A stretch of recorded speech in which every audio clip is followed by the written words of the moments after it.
Social media پر جاری بیان میں وزیر اعظم شہباز شریف نے کہا ہے کہ پاکستان خطے میں امن کے لیے اپنی تمام تر کوششیں جاری رکھے گا۔ امید ہے کہ ایران امریکہ مذاکرات کا اگلا دور جلد پاکستان کی میزبانی میں ہوگا۔ وزیر اعظم کا کہنا تھا کہ امریکی صدر ڈونلڈ ٹرمپ کی امن کی کوششوں کو سراہتے ہیں۔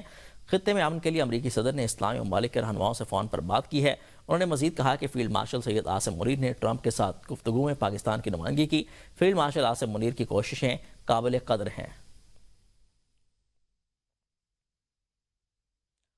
نائب وزیر اعظم وزیر خارجہ اسحاق ڈار نے امریکی صدر ڈونلڈ ٹرمپ کے علاقائی رہنماؤں کے ساتھ ٹیلی فونک رابطوں کو خطے میں امن اور استحکام کے لیے اہم پیش رفت قرار دے دیا ہے۔ اسحاق ڈار نے کہا ہے کہ پاکستان، سعودی عرب، ترکیہ، قطر، مصر، متحدہ عرب امارات اور اردن کے رہنماؤں سے ہونے والے رابطوں نے سفارتی حل کی امید کو مزید مضبوط کیا ہے۔ انہوں نے صدر ٹرمپ، نائب امریکی صدر جے ڈی وینس، وزیر خارجہ مارکو روبیو اور امریکی ٹیم کی سفارتی کوششوں کو سراہا ہے۔ نائب وزیر اعظم نے ایرانی صدر مسعود پزشکیان، وزیر خارجہ عباس عراقچی اور اسپیکر محمد باقر کالباف کے مثبت کردار کی بھی تعریف کی ہے۔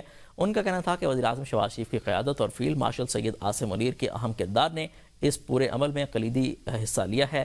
پاکستان خطے میں دیر پامن باہمی احترام اور استحکام کے لیے تمام مخلصانہ کوششوں کی حمایت جاری رکھے گا۔ واشنگٹن میں وائٹ ہاؤس کے باہر فائرنگ کا واقعہ، سیکرٹ سروس کی جوابی کارروائی، حملہ آور کو مار دیا گیا، جبکہ فائرنگ کے واقعے میں 2 افراد زخمی بھی ہوئے ہیں۔ واقعے کے بعد سیکیورٹی ہائی الرٹ کر دی گئی ہے۔ فائرنگ کے بعد وائٹ ہاؤس کو فوری طور پر لاک ڈاؤن کر دیا گیا ہے۔ امریکی صدر ڈونلڈ ٹرمپ واقعے کے وقت وائٹ ہاؤس میں موجود تھے، تاہم فائرنگ واقعے میں صدر ٹرمپ محفوظ رہے ہیں۔ صدر ڈونلڈ ٹرمپ کو سیکرٹ سروس نے محفوظ مقام پر منتقل کر دیا ہے۔ فائرنگ 17 اسٹریٹ اور پینسلوینیا ایونیو کے قریب ہوئی ہے۔ مشتبہ شخص نے چیک پوائنٹ پر موجود اہلکار پر فائرنگ کی ہے۔ میڈیا رپورٹس کے مطابق وائٹ ہاؤس کے اطراف گولیوں کے متعدد آوازیں سنی گئی ہیں۔ کئی صحافیوں کا کہنا ہے کہ وائٹ ہاؤس کے باہر 30 گولیاں چلائی گئی ہیں۔ فائرنگ کے بعد سیکرٹ سروس اہلکاروں نے نارتھ لان میں موجود صحافیوں کو پریس بریفنگ روم بھیج دیا ہے۔ وائٹ ہاؤس کے اطراف پولیس کی بھاری نفری تعینات کر دی گئی ہے۔ علاقے کی ناکہ بندی کر کے تحقیقات شروع کر دی گئی ہیں۔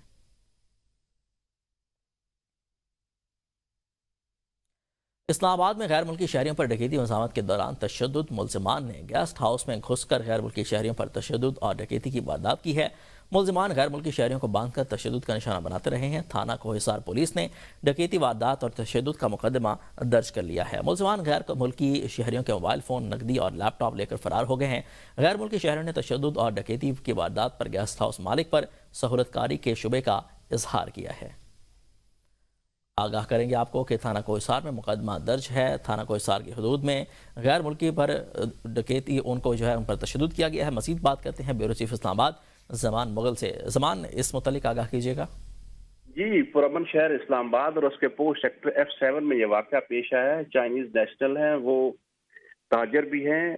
اسلام آباد کے F74 میں آ کے گیسٹ ہاؤس میں رہائش پذیر تھے کہ رات 3 بجے کے قریب مسلح لوگ آئے ہیں اور ان کو اٹھا کے باقاعدہ طور پہ پہلے ان کے ہاتھ پاؤں باندھے گئے ہیں، ان کے اوپر تشدد کیا گیا ہے۔ اس کے بعد ان سے نقدی اور دیگر سامان لے کے تو الزام جس بندے کی طرف سے FIR درج کروائی گئی ہے اس کا یہ کہنا ہے کہ باقاعدہ طور پہ ڈاکو جو ہے وہ ایک گاڑی میں آئے تھے اور اسی گاڑی میں وہاں سے فرار ہونے میں بھی کامیاب ہوئے ہیں۔ اور FIR کے مطابق جو گیسٹ ہاؤس کا مالک ہے اس کو بھی سہولت کار کے طور پہ جو ہے اس پہ بھی شبہ دائر کیا گیا ہے اور استدعا کی گئی ہے کہ پولیس اس کی تفتیش کرے اور ڈاکوؤں کو گرفتار بھی کرے۔ اور یہاں پہ سوال یہ پیدا ہوتا ہے کہ SSP اسلام آباد جو ہمارے SSP آپریشن علی رضا قاضی، چونکہ ان کی یہ کمانڈ ہے اور اسلام آباد کے پوسٹ سیکٹر میں اگر غیر ملکی لوگ جو رہائش پذیر ہیں ان کے اوپر بھی آ کے ڈکیتی کی واردات ہونے لگے گی اور ایسی وارداتیں ہوں گی تو اس سے ان کی کمانڈ کے اوپر بھی جو ہے سوالات اٹھیں گے اور غیر ملکیوں کے اندر ایک عدم تحفظ جو ہے وہ بھی پیدا ہوگا اور پھر لوگ جو ہے اسلام آباد میں رہائش اختیار کرنے سے بھی اوائڈ کریں گے۔ اس حوالے سے آئے گی اسلام آباد کو دیکھنا ہوگا کہ SSP اسلام آباد جو ہے ان کی کمانڈ کیوں کمزور ہو رہی ہے، ایسے کون سے عوامل ہیں کہ ان کی کمانڈ جو ہے وہ آئے روز کمزور ہوتی جا رہی ہے۔ جی ٹھیک ہے زمان، آپ کا بہت شکریہ۔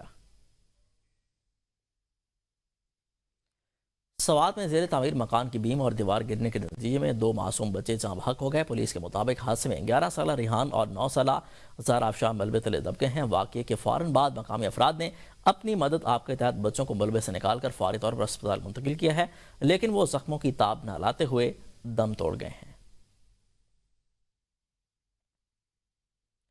کراچی میں ریڈ لائن BRT منصوبے پر کام تیز ہے۔ وزیر اعلیٰ سندھ مراد علی شاہ نے مسلسل 5ویں اتوار بھی منصوبے کا دورہ کیا ہے۔ وزیر اعلیٰ سندھ نے نمائش چورنگی سے سفران چورنگی تک جاری تعمیراتی کاموں کا جائزہ لیا اور مکس ٹریفک کوریڈور، نکاسی آب، یوٹیلٹی شفٹنگ کے کام کو تیز کرنے کی ہدایت کر دی ہے۔ دورے کے دوران شرجیل نام ممبر مرزا وہاب، ٹرانس کراچی کے سی ای او زبیر چنا اور FWO کے حکام موجود تھے۔ بریفنگ میں بتایا گیا کہ لاٹ 2 پر 1950 میٹر مکس ٹریفک لین سپاٹ بائنڈر مکمل، جبکہ 2320 میٹر سب گریڈ اور ایگریگیٹ بیس کا کام بھی مکمل کر لیا گیا ہے۔ وزیر اعلیٰ مراد علی شاہ نے کہا ہے کہ ریڈ لائن منصوبہ کراچی کے لیے ایک اہم ٹرانسپورٹ کا منصوبہ ہے اور حکومت ہر اتوار ذاتی نگرانی کر رہی ہے تاکہ منصوبہ بر وقت مکمل ہو سکے۔